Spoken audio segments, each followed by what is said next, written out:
रही बात सपा के राष्ट्रीय अध्यक्ष आदरणीय अखिलेश अंकल जी की,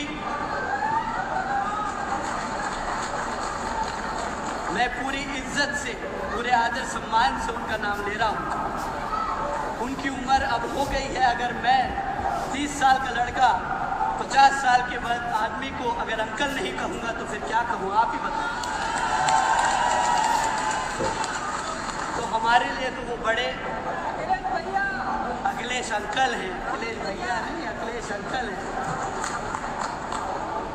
तो 50 के अंकल का कैसे देखिए ऐसा है उस बहस में हम और आप न बोल रहे हैं।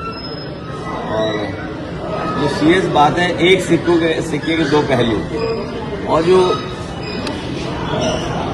अंडरग्राउंड लोग हैं, अनरजिस्टर्ड लोग हैं, वो सोचते हैं कि कहीं न कहीं से तो काम चलता ही रहे। तो अगर शिक्षा परीक्षा से काम नहीं हो पा रहा है तो अयोध्या से काम चले।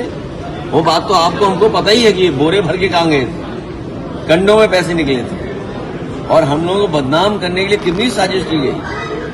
तो एक दिन में इतने कॉल किए गए, संभव है क्या इतने कॉल किए गए हों और सरकार को न पता हो।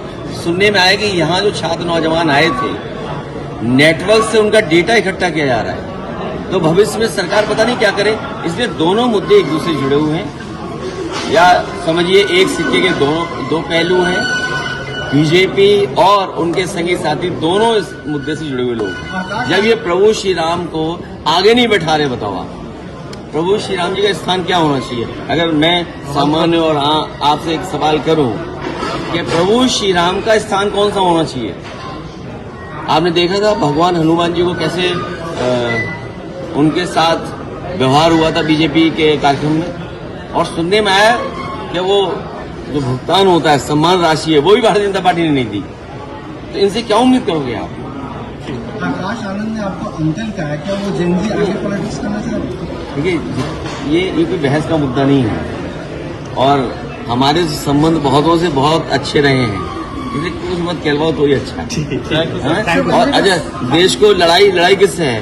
जिसकी सरकार दिल्ली में है, जिसकी सरकार यूपी में है, संघर्ष लड़ाई तो उससे है ना। शिक्षा संस्थाएं कौन चलवा रहा है, किसके माध्यम से चल रहे हैं, आरक्षण की कितनी लूट हो रही, परीक्षाएं कितनी नहीं हो पा रही। तो मुद्दे तो वो हैं आज। यूपी में गोमूत्र खरीदा मुद्दा अंकल नहीं है।